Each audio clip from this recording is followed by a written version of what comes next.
का ठीक चल रहा है, सब कुछ है? हाँ, यस सर, ठीक चल रहा है। हाँ जी, हेल्थ वाइज ठीक हो ना? यस अभी यस सर।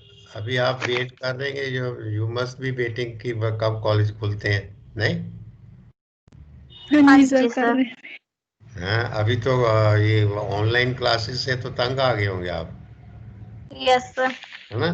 क्योंकि हाँ कुछ टाइम के लिए ठीक लगता है, फिर चेंज चाहिए ना। जी। जी सर। चलो, ये सिचुएशन ऐसी थी ना, इट वाज लाइक दिस कि कॉलेजेस में बुला नहीं सकते थे। अभी देखो, धीरे धीरे सब कुछ तो डिपेंड करता है इसी पे ही। जो आपकी वायरस है, कोविड-19 पे डिपेंड करता है ना, आप पे तो कुछ नहीं डिपेंड करता। ये उसी पे डिपेंड करता है कि आएगी। है, अगर अभी ये क्या है कि ये थोड़ा सा फेस्टिवल सीजन है, गवर्नमेंट को भी इसको खोलना था। मतलब हमारी नहीं तो इकोनॉमी बहुत क्या आप बता सकते हो कि अगर ये नहीं खोलते या नहीं होता कुछ ऐसा, जैसे पता है गवर्नमेंट को भी पता है, लेकिन थोड़ा सा है कि पहले से कम हुआ है इसका असर जो है। लेकिन अगर गवर्नमेंट इसको नहीं खोलती, सपोज कर लो ये जो आपके अभी सीजन है, ये नवरात्रे गए हैं, दशहरा गया है, फिर दीपावली आएगा, हमारा बहुत बड़ा जो हिंदुओं का फेस्टिवल है, ठीक है ना? अगर इसमें भी हम लॉकडाउन रखते, रिस्ट्रिक्शंस रखते, तो कोई असर पड़ना था कुछ? क्या होना था, कुछ बता सकते हो? हैं, देश की हमारी हालत पे क्या फर्क पड़ता? थोड़ा सा आप बताया करो ना, 2-4 मिनट करेंगे, फिर आपको मैं पढ़ाऊंगा बाद में। हैं, कुछ ना कुछ बोला करो जरूर। You should inculcate in yourself the habit to participate. क्यों अंजलि, बताओ। हैं, यस सर।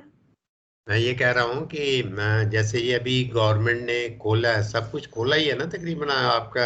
हाँ जी। हिमाचल का बॉर्डर भी खोल हाँ दिया, जी। फिर भी तो बाजार भी खोल दिए, सिनेमा थिएटर भी खोल दिए, सब कुछ खोल दिए, सिर्फ कॉलेज स्कूल नहीं खोले, ठीक है ना? हाँ जी। वो स्कूल भी गवर्नमेंट स्कूल खोल दिए थे। मेरा बल भी अगर गवर्नमेंट नहीं इसको खोलती तो हमारी जो देश की कुछ हमारे देश के ऊपर असर पड़ता इस चीज का, ना खोलती तो। यस सर, सही। हाँ, पढ़ना था, इकोनॉमिकली पढ़ना था। हाँ, तो उस जो है कि हमारे ना देश में इकोनॉमिकली हम बहुत इकोनॉमिक क्राइसिस बहुत आ चुका है। आप पता नहीं हो, क्योंकि मैं डेली इन्हीं चीज़ों में इन्वॉल्व रहता हूँ। हमारी इकोनॉमिक क्राइसिस है, इकोनॉमिक कंडीशंस खराब हो गई है बहुत।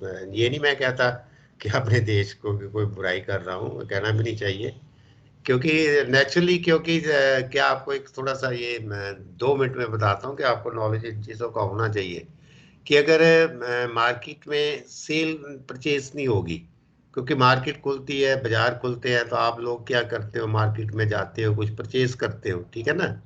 तो परचेज करते हो तो आप तो पैसा खर्चते हो, लेकिन जब वो शॉप से लेते हो तो एक तो शॉपकीपर को इनकम उसके पास आती है, आपके पास जो इनकम पड़ी है वो अल्टीमेटली उसके पास जाएगी। और दूसरा, इसमें गवर्नमेंट को भी पैसा जाता है, ठीक है ना? कोई भी चीज़ आप खरीदते हो, where whatsoever you purchase it, तो उसमें आजकल जिसको हम बोलते हैं ये टैक्स, ठीक है ना? तो टैक्स जो है, जीएसटी जिसको बोलते हैं, तो जीएसटी जो है वो मतलब उसका जो टैक्स है, कोई भी चीज़ आप खरीदते हो तो उसका जो शेयर है वो स्टेट गवर्नमेंट और सेंट्रल गवर्नमेंट को जाता है, तो टैक्स जाता है। तो टैक्स मीन्स उनका रेवेन्यू जो गवर्नमेंट का है वो बढ़ता है। तो उसी रेवेन्यू से वही जो टैक्स है उसी में तो वो सब आपके काम करते हैं, जो रेलवे बनाते हैं, रोड्स बनाते हैं, पुल बनते हैं, ये कितनी जो इंफ्रास्ट्रक्चर क्रिएट होता है हमारे देश में, जितना भी इंफ्रास्ट्रक्चर क्रिएट होता है वो टैक्स से ही होता है। गवर्नमेंट कोई अपने थोड़ा नोट छापती है कि जब उसको जरूरत है उससे छाप लिया और खर्च कर लिया, ऐसा नहीं है ना? समझ रहे हैं ना इस बात को? हाँ जी।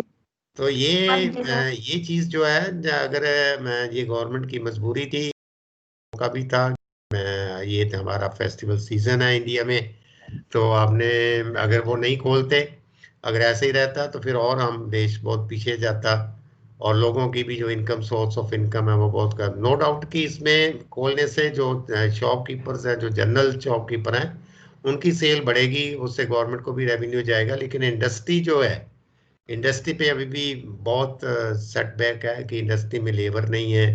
इंडस्ट्री जो है कूप अपनी कर, इंडस्ट्री अपनी प्रोडक्शन नहीं बढ़ा पा रही, क्योंकि उसमें टाइम लगेगा। अब लेबर क्लास बहुत चली गई थी, वापस अब आ रही है धीरे धीरे। इंडस्ट्री में जो आपके स्किल्ड लेबर बोलते हैं, स्किल्ड लेबर होते हैं जिनको एक तो लेबर है जो सिर्फ अपना दूसरा ही काम करती है कि सामान इधर से उधर कर लिया, वो कर लिया। एक स्किल्ड होती है जैसे मशीनों को चलाने वाले, ठीक है ना, जो टेक्निकल पर्सन है जितने भी है वो सब निकल जाते हैं। तो निकल उनको वापस उस इंडस्ट्री में आने में को बुलाते हैं तो वो कहीं और एंगेज हो जाते हैं। 6-7 महीने का पीरियड था, तो वो एम्प्लॉइज कहीं और उनको मिल गई कि इनकम, तो वो वहाँ चले गए। तो अभी इंडस्ट्री में बड़ी प्रॉब्लम आ रही है, इंडस्ट्री नहीं चल पा रही उस हिसाब से जिस हिसाब से मतलब चलनी चाहिए। तो प्रोडक्शन हमारी जो ग्रॉस डोमेस्टिक प्रोडक्शन है वो इस साल भी कम रहेगी, अगले साल भी कम आएगी। कल तो मैं रिजर्व बैंक का पढ़ रहा था तो कि अभी हमें 2 साल लगेंगे फिर आने में, मतलब इसी लाइन पे जहाँ से हम शुरू हुए थे।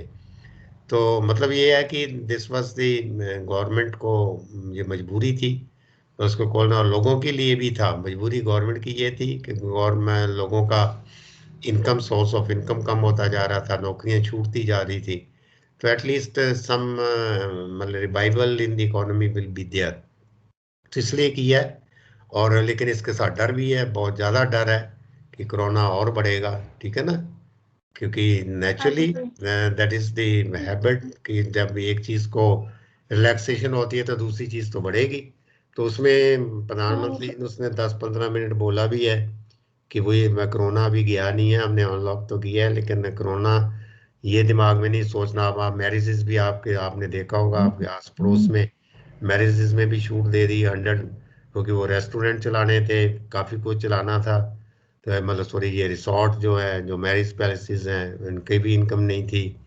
तो मतलब ये गवर्नमेंट का था। लेकिन उसमें उन्होंने ये तो कहीं नहीं कहा कि आप कोई सी जो 3 चीज़ें हैं इसके साथ कंप्रोमाइज़ करो, कि आपको सोशल डिस्टेंस, फिर आपको जो मास्क लगाना है और जो हाथ धोने हैं, इनके साथ कंप्रोमाइज़ नहीं किया उन्होंने। ये नहीं कहा कि ये आप नहीं करना। तो ये आप पे डिपेंड करता है। Now they have left on the people, लोगों के ऊपर छोड़ दिया कि हाउ दे टेक इट, अपने आप को कितना प्रोटेक्ट कर सकते हैं तो वो करें। हो सकता है कि इसके बाद में और फैले, ठीक है ना। अभी जैसे आपको लग रहा है कि कुछ लेवल डाउन आया है, तो हो सकता है हमारे फिर दोबारा हो सकता है अनलॉक लग जाए, तो हो सकता है आप फिर कॉलेज ना जा पाओ, ठीक है ना। तो ये अब लोगों के हाथ में है कि how they take it and how they manage it और हाउ दे कंट्रोल इट, ठीक है ना। ये लोगों के ऊपर छोड़ दिया। अब गवर्नमेंट कहाँ तक करेगी इस चीज़ को। तो ये था जो मैं बता रहा था कि अभी अनसर्टेनिटी तो बनी हुई है, अनसर्टेनिटी। और अनसर्टेनिटी हम पढ़ रहे हैं, रिस्क ही तो हम पढ़ रहे हैं, ठीक है ना। मार्केटिंग में क्या पढ़ रहे हैं, रिस्क पढ़ रहे हैं ना अभी। क्या क्या पढ़ रहे हैं अभी हम, what is the topic. Hmm risk he risk पढ़ रहे हैं ना, मार्केटिंग रिस्क पढ़ रहे हैं ना, मार्केटिंग रिस्क रिस्क। मार्केट। हाँ, तो यस। मार्केटिंग ही रिस्क है। ये भी जो इन्होंने खोला है, गवर्नमेंट ने खोला है, तो वो रिस्क पे ही खोला है। अब रिस्क नहीं लेंगे, देखो रिस्क जो होता है, रिस्क 2 चीजों के लिए होता है। अगर जितना हम रिस्क लेंगे उतना हमें प्रॉफिट होगा, मतलब गेन होगा, जितना हम रिस्क लेंगे। अगर हम रिस्क ही नहीं लेंगे, मैं अगर जाके कोई काम ही नहीं करूंगा, जहाँ ये मैं कहता रहूं कि नहीं यार मेरे को तो इसमें होना नहीं है कुछ भी, तो अगर रिस्क लेंगे ही तो प्रॉफिट होगा ना। तो रिस्क तो है ही है। अब ये आपके हमने देखे थे कि what are different type of risk, जो मार्केटिंग में रिस्क हैं। तो आप बताओगे क्या, कौन कौन कौन से रिस्क थे, कहाँ तक हमने डिस्कस किया। पहला रिस्क क्या था मार्केटिंग में। हम्म सर। फर्स्ट रिस्क क्या था, आपने लिखा होगा ना अपने नोट्स बुक में, देख लो, नहीं पता तो। फर्स्ट रिस्क क्या था जो मार्केटिंग में हमने, फर्स्ट रिस्क क्या डिस्कस किया था। जब आप मार्केट करते हैं तो जो आप अपने प्रोडक्ट की मार्केट करता है फार्मर, तो उसको क्या रिस्क रहता है, फर्स्ट रिस्क। नहीं लिखा आपने। देखो आपने कॉपी है आपके पास कि नहीं?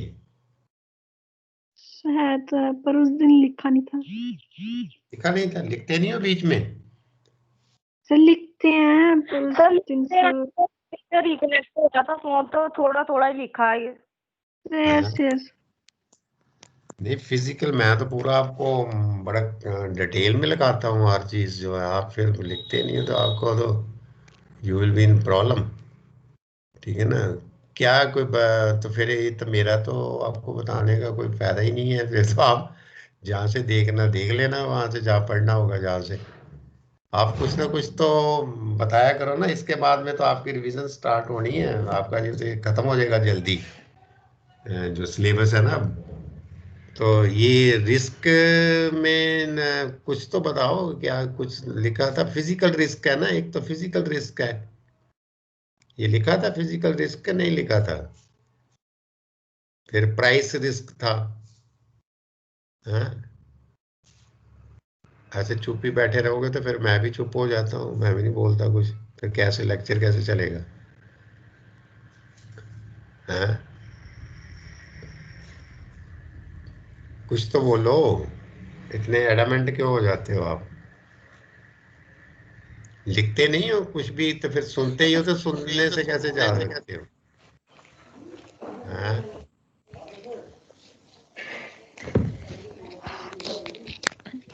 Good physical morning sir. Risk था, दूसरा रिस्क कौन सा था?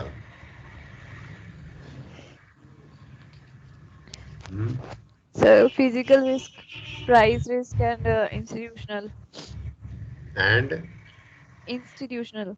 हाँ इंस्टीट्यूशन, देखो हिना जहाँ तो लिखती है जहाँ उसको पता है, ठीक है ना, वो मेरे को पता ही है, तो ही इज ऑलवेज राइटिंग, लिखती है वो। तो आप भी जो है ना, मैं ये प्रीति आप और अंजलि ये आप लिखा देखो, क्या है कि इस बार आपके जो एमएसटी थे तो ये ओपन था, इसको आप वो मार्क्स को लेके ना चलना कि आपने बड़ा अच्छा अटेम्प्ट किया हुआ है, वो तो मेरे को भी पता है, आपको भी पता है।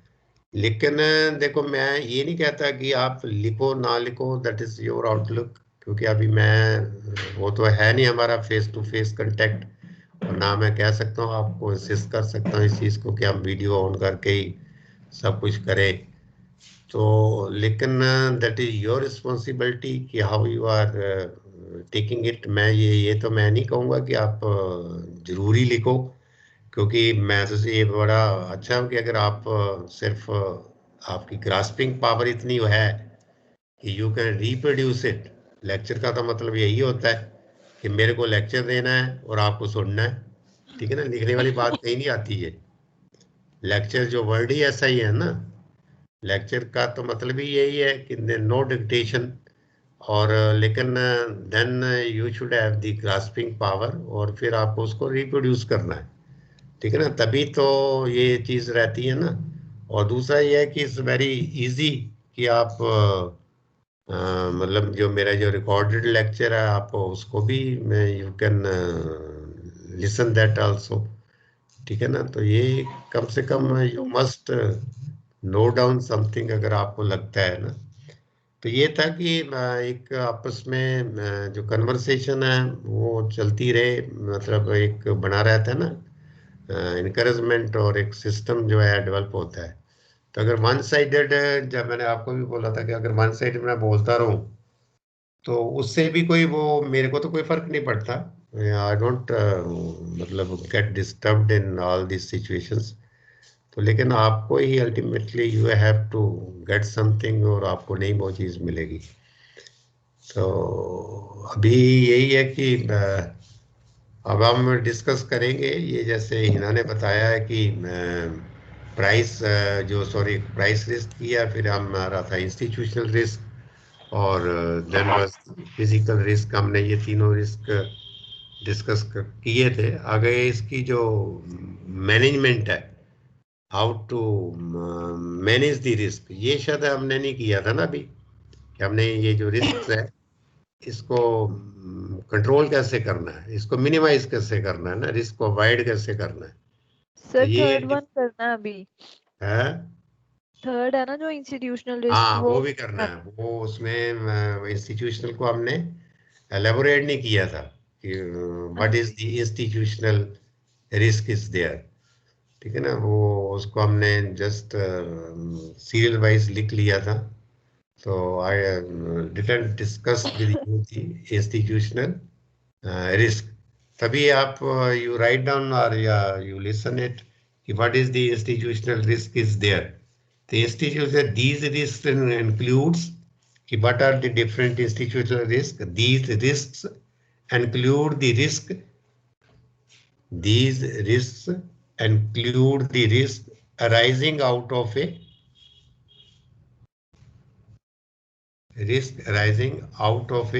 change in the government policy.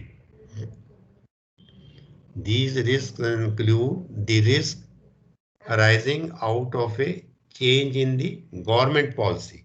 तो मतलब ये बड़ी सीधा से इंस्टीट्यूशनल रिस्क जो है वो ये है कि when there is change in government policy, तो ये रिस्क जनरेट हो जाता है। जैसे अभी आप देखो, जैसे हमारा ये इंपोर्ट एक्सपोर्ट रहता है, तो इंपोर्ट एक्सपोर्ट में गवर्नमेंट कोई पॉलिसी चेंज कर देती है कि सपोज कर कोई इंपोर्ट में नेगेटिव लिस्ट में ला देती है पर्टिकुलर किसी आइटम को कि वो ये नेगेटिव लिस्ट है, आप you can not import it. तो अगर वो नेगेटिव लिस्ट में आ जाता है तो then it affects the industry production. वो रॉ मटेरियल कहाँ से जो इंडस्ट्री ने मंगवाना था बाहर से, अगर वो नहीं मंगवाएगी तो how the will fulfil is requirement of the industry. तो ये है इंस्टीट्यूट, ये गवर्नमेंट पॉलिसी से भी रिस्क होता है। Next policy in tariff and tax laws. In tariff and tax law, अगर वो टैक्स में भी अपने चेंज कर देती है लॉज को, कानून को, कि जो टैक्स लेना है अगर उसको वो टैक्स ही बढ़ा देती है कि अभी जैसे जीएसटी किसी पे 12% है तो इट इंक्रीजेस टू 18%, तो it also affects the risk, ठीक है ना। In tariff and tax laws in the government restrictions, sorry, in the movement restrictions, in tariff and tax laws, in the movement restrictions, statutory price controls,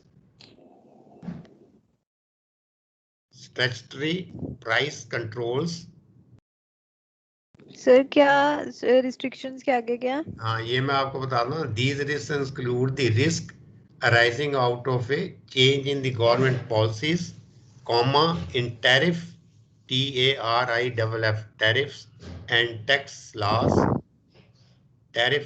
laws, फिर comma, in the movement restrictions, comma, statutory price control, statutory होता है जरूरी, statutory price controls and the imposition of IMPOSITION, imposition of levies, LEVIES। levies क्या होता है, कुछ है any idea about you? ये लेविस होता है, जैसे ये शुगर फैक्ट्री है, मैं आपको एक बेस्ट एग्जांपल देता। ये शुगर फैक्ट्री जैसे आपने गुरदासपुर में देखी है, पनियाड़ में शुगर फैक्ट्री है, कोऑपरेटिव मिल इज देयर।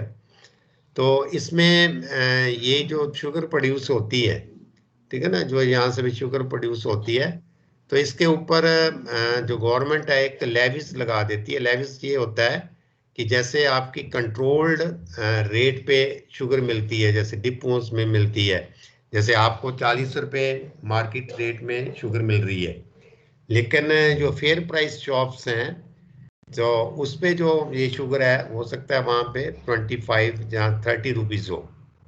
तो ये जो गवर्नमेंट है it put levies on that particular industry कि आपको, अगर आपकी 100 क्विंटल आप प्रोड्यूस कर रहे हो शुगर, तो आपको 30 या 40 क्विंटल, ये तो ज़्यादा हो जाएगी, कर उसमें कह देंगे कि 10 क्विंटल, 100 क्विंटल में से 10 क्विंटल आपको जो शुगर प्रोड्यूस करोगे that will be the levy sugar, मतलब लेस रेट पे आप उसको सेल करोगे, ठीक है ना, because it goes to the, जो गवर्नमेंट ने फेयर प्राइस शॉप खोली हुई है उसके लिए वो जाती है। तो ये उसको कहते हैं लेविस। तो अगर उसमें लेविस में चेंज कर देती है, सपोज कर लो उसको लेविस को बढ़ा देती है, तो it also affects the, it also मतलब क्रिएट्स द रिस्क। तो मतलब उस पर रिस्क हो जाएगा ना। तो ये सब गवर्नमेंट पॉलिसी से होता है। गवर्नमेंट उसने कोई चेंज कर दी, किसी चीज़ पे प्रोडक्शन ही बैन कर दी, या उसको कह दिया कि नहीं अभी ये मार्केट में बहुत है, आप you can not produce it. तो ये सच टाइप ऑफ रिस्ट्रिक्शंस जो है, these are the institutional risk. ठीक है। तो next is the minimisation of risk, जो हम बात करेंगे how to reduce the risk. Risk को कैसे करना है। First is the reduction in physical loss. जो फिजिकल जो आपकी है रिस्क है, उसको कैसे, how we have to control it. तो first is use of fire proof materials in the storage structure. क्योंकि हमने देखा था कि ये लॉस होता है फायर से होता है, रोडेंट से हो जाता है, ठीक है ना, फ्लड से हो जाता है। तो उसमें है कि use of fire proof materials in the storage structure to prevent accident due to fire. तो इसका मतलब है कि हमें फायर प्रूफ मटेरियल यूज करना है कि अगर उसको गोडाउन जिसके अंदर ये लगी हुई अपना स्टोर किया हुआ है ग्रेन, उसको आग ना लगे, तो हमें फायर प्रूफ जो है मटेरियल को यूज करना पड़ेगा। तो next is use of improved storage structure. Use of improved storage structure. use of improved storage structure and giving necessary pre-storage treatment. Use of improved storage structure and giving necessary pre-storage treatment to the product to Sir, prevent losses in quality and quantity. Quality and quantity arising out of excessive moisture,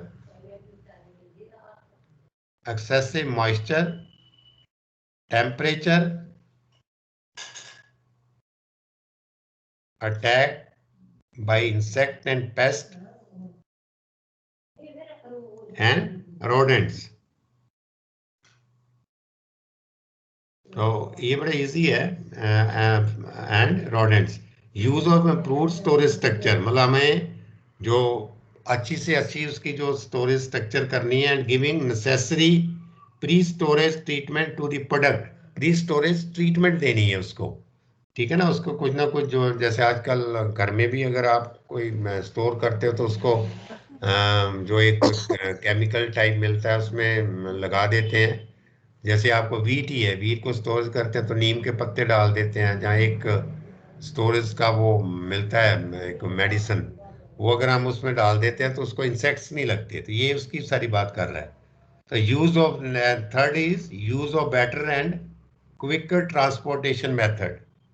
use of better and quicker transportation method and proper handling. Use of better and quicker transportation method and proper handling during transit. तो मतलब क्या है कि better and quick transportation method use करना है, ठीक है ना, एंड प्रॉपर हैंडलिंग करनी है ड्यूरिंग ट्रांजिट। ट्रांजिट होता है ड्यूरिंग, जब हम माल एक जगह से लेके दूसरी जगह लेके जाते हैं तो उसको ट्रांजिट कहते हैं, TRANSIT, ट्रांजिट। तो then is use of proper packaging material. Use of packaging material, use of proper packaging material, proper packing उसकी करनी है कि उससे उसकी कोई वेस्टेज ना हो। तो next is, first is the reduction in physical loss था। Next is transfer risk to insurance companies. ये वाला जो था, ये दिस वाज फर्स्ट जो हमने डिस्कस किया, that was related to the physical loss. And second is transfer risk to insurance companies. ये आजकल जो है दिस इज वेरी इम्पोर्टेंट कि आजकल जितना भी हम रिस्क है वो जो इंश्योरेंस कंपनीज है उसको ट्रांसफर कर देते हैं। हर चीज़ के बारे में इंश्योरेंस तो आजकल हो गई है। आप देखते हो कि insurance against fire, against flood, against this ये अर्थक्वेक, ठीक है ना, इसके है। फिर देन आपकी जितनी भी हेल्थ इंश्योरेंसेस आर देयर, और ये क्रॉप इंश्योरेंस भी है, देन ये आपकी लाइफ इंश्योरेंस भी है। तो this type of risk is covered through the insurance companies. तो the burden of physical risk may be minimise, इसमें लिख लो आप, the burden of physical risk may be minimised by shifting it to insurance companies. The burden of physical risk may be minimized by shifting it to insurance companies। ठीक है ना, इससे भी हमारा जो है रिस्क वो कम हो जाता है अगर हम उसको ट्रांसफर करते हैं।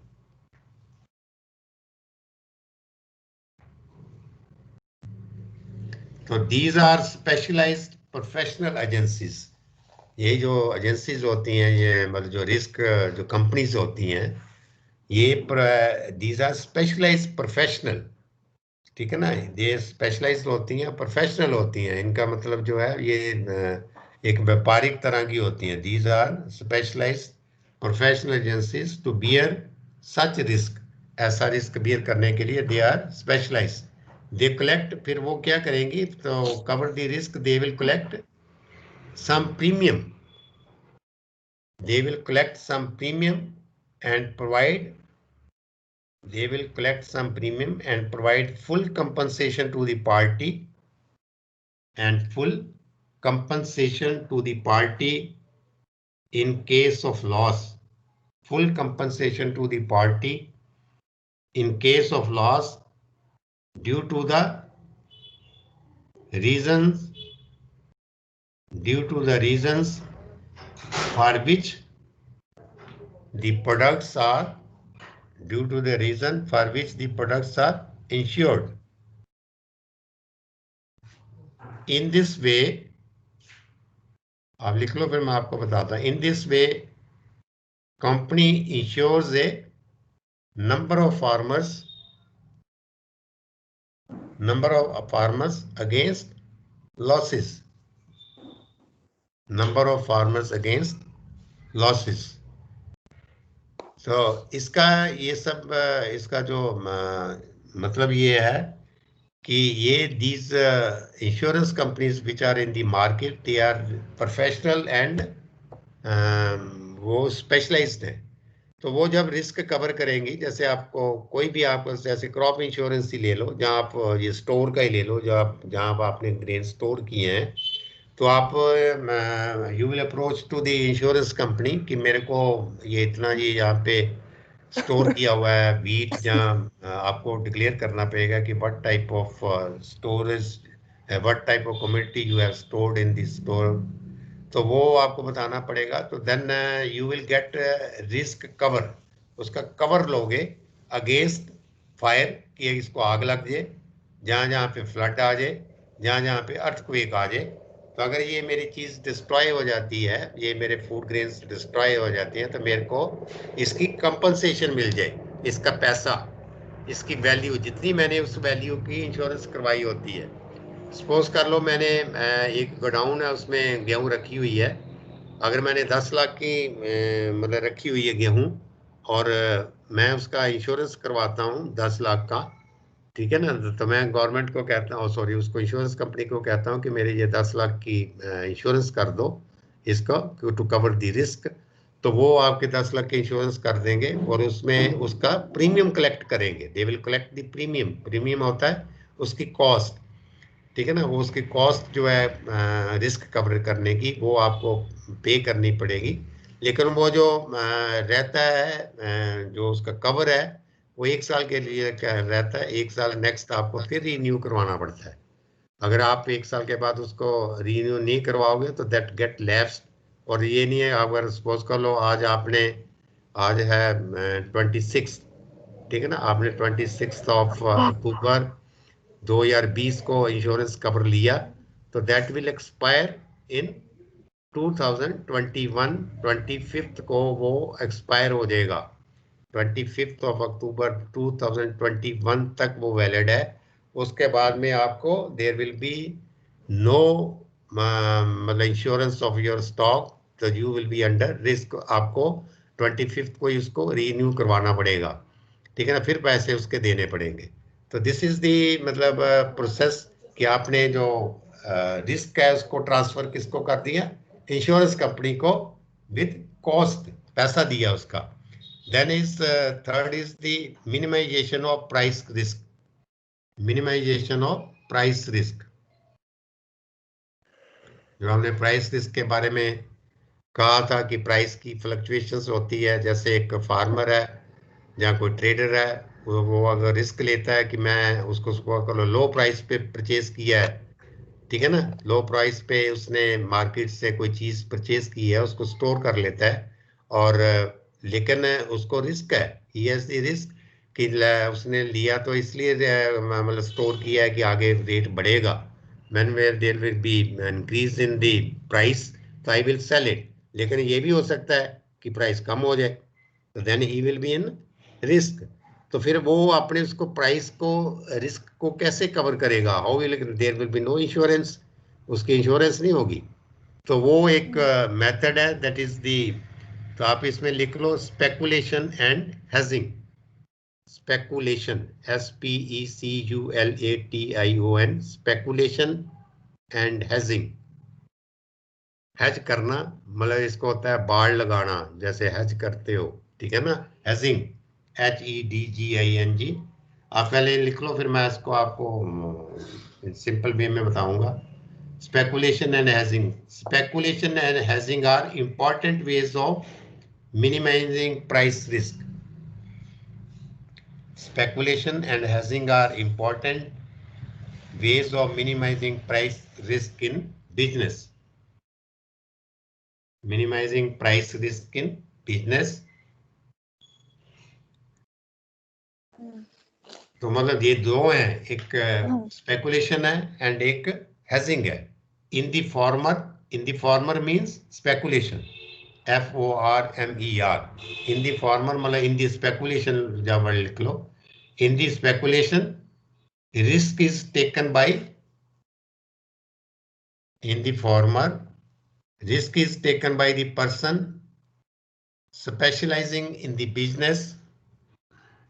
Risk is taken by a person specializing in the business without much consideration of business trend. Without much consideration of business trend. While in the second means hedging. While in the second, a calculated risk is taken. While in the second, a calculated risk is taken. तो मतलब ये उसका कहने का मतलब कि speculation, risk is taken by the person specialised in the business without much consideration of business trend. वो business trends की परवाह नहीं करता कि बिजनेस उसका कैसे जाएगा, लेकिन वो उसको रिस्क ले लेता है। लेकिन जो नेक्स्ट है, जो हेजिंग है, उसमें एक कैलकुलेटेड रिस्क है, वो एक स्पेशलाइज्ड कैलकुलेशन के बेसिस पे रहता है, ठीक है ना। तो इसमें अभी हम डिस्कस करेंगे speculation, SPECULATION, speculation. The fundamental idea underlying speculation is the fundamental idea underlying speculation is the purchase or sale of a commodity. The fundamental idea underlying speculation is the purchase or sale of a commodity at the present price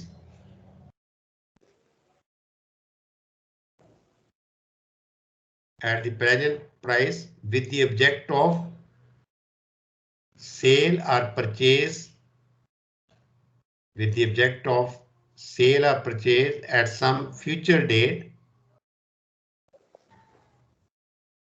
at a favorable price. Sir, please repeat करना. Sale or purchase. The fundamental idea underlying speculation is the purchase or sale of a commodity at the present price with the object or sale or purchase at some future date at a favorable price. मतलब ये सीधे ये speculation का मतलब ये है कि जैसे मैं अब कोई चीज हूं एट प्रेजेंट, अभी मैं कोई चीज जहां सेल कर रहा हूं, जहां परचेज कर रहा हूं, कोई भी चीज जो मैं सेल जहां परचेज कर रहा हूं प्रेवलेंट प्राइस पे, और आगे मैंने उसको सेल जहां परचेज करना है फेवरेबल प्राइस पे, फिर जब वो उसका रेट बढ़ जाएगा, ठीक है ना, यही है इसका मतलब जो है। अगर मैंने जैसे आज एक चीज खरीदी, ठीक है ना, तो जब मैंने खरीदी है तो फिर मैंने उसको बेचना भी है, तो मैंने आज एक चीज इस एक्सपेक्टेशन से खरीद ली कि इसका प्राइस आगे बढ़ेगा, ठीक है ना, तो जब इसका प्राइस आगे बढ़ेगा, मैंने ये स्पेकुलेशन है ना मेरे को सर्टेन तो नहीं है, this is only this speculation, ये एक मेरा खुद का सोच है जब मैं मार्केट कंडीशंस को देख रहा हूं कि हाँ इसका आगे रेट बढ़ेगा, तो वो मेरे दिल में एक मतलब एप्रीहेंशन स्पेकुलेशन है, लेकिन सर्टेन नहीं है, ठीक है ना, तो मैं उस चीज को जब फेवरेबल आएगा तो मैं उसको बेच दूंगा, ठीक है ना, तो ये एक this is called the speculation. तो फिर next is this speculator is normally concerned with profit making from price movement. तो जो स्पेकुलेटर है वो क्या है, उसका जो कंसर्न रहता है that is only concern is with profit making from price movement, जो प्राइस की मूवमेंट हो रही है उससे उसको, उसका मतलब तो यही है कि प्रॉफिट कमाना। He purchases when prices are low, जो मैंने आपको बताया था, he purchases when prices are low, he is therefore, he purchases when prices are low, he is therefore not a normal or regular trader, ये पहले भी हमने शायद कहीं डिस्कस किया है, he is not a normal regular, not a normal or regular trader, वो normal regular जो ट्रेडर नहीं है, वो एक स्पेकुलेटर है मार्केट में, ये सब शायद हमने उस मार्केट में पढ़ा था, और जो मिडल मैन में पढ़ा था ना, तो Yes, ये sir. वो एक स्पेकुलेटर है, वो एक चीज को खरीद रहा है और इस सोच से खरीद रहा है कि इसका रेट बढ़ेगा, लेकिन वो एक ट्रेडर नहीं है जैसे बाकी दुकानों वाले हैं कि माल को खरीदते हैं फिर बेचते हैं, तो स्पेकुलेटर है, ठीक है ना। जैसे आपकी ये जितनी भी ये सेल परचेज प्रॉपर्टी की होती है, ये सारी स्पेकुलेशन पे है, they are all speculators, they are not the actual professional, लोग नहीं होते, वो चीज को खरीद लेते हैं इसी चीज से कि कल को प्लाट का रेट बढ़ेगा, ठीक है ना, तो मेरे जैसा भी उसमें इन्वॉल्व हो जाता है, तो I am not a specialist in this real estate. तो the difference in the prices prevailing at two times, the difference in the prices prevailing at two times means कि जो मैंने अभी खरीदा और जब मैंने उसको उस टाइम बेचा, तो the difference in the prices prevailing at 2 times constitute is profit, तो वही उसका प्रॉफिट है। तो next is speculator may loss in this process, speculator may loss in this risk in this process, इस प्रोसेस में जो स्पेकुलेटर है उसको नुकसान भी हो जाता है।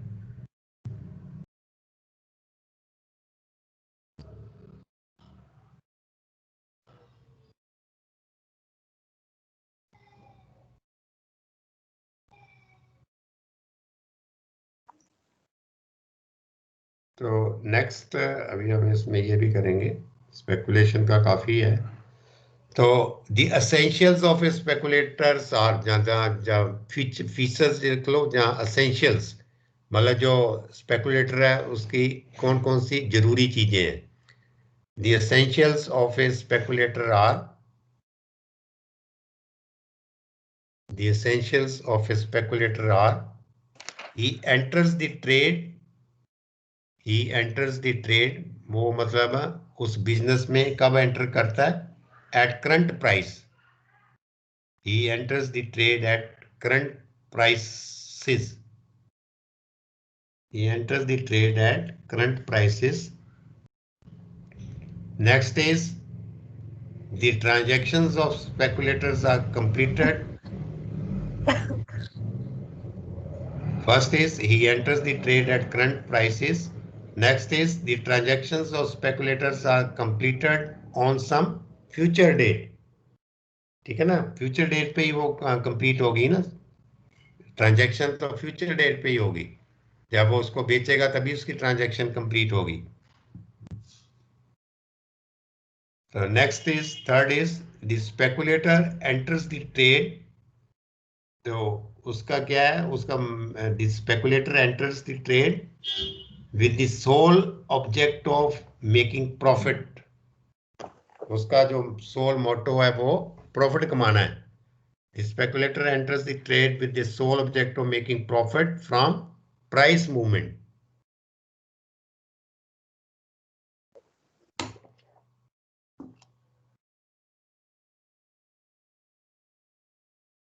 Price movement.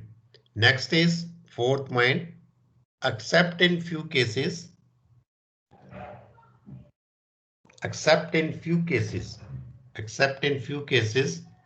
the physical delivery of the produce is neither taken nor given.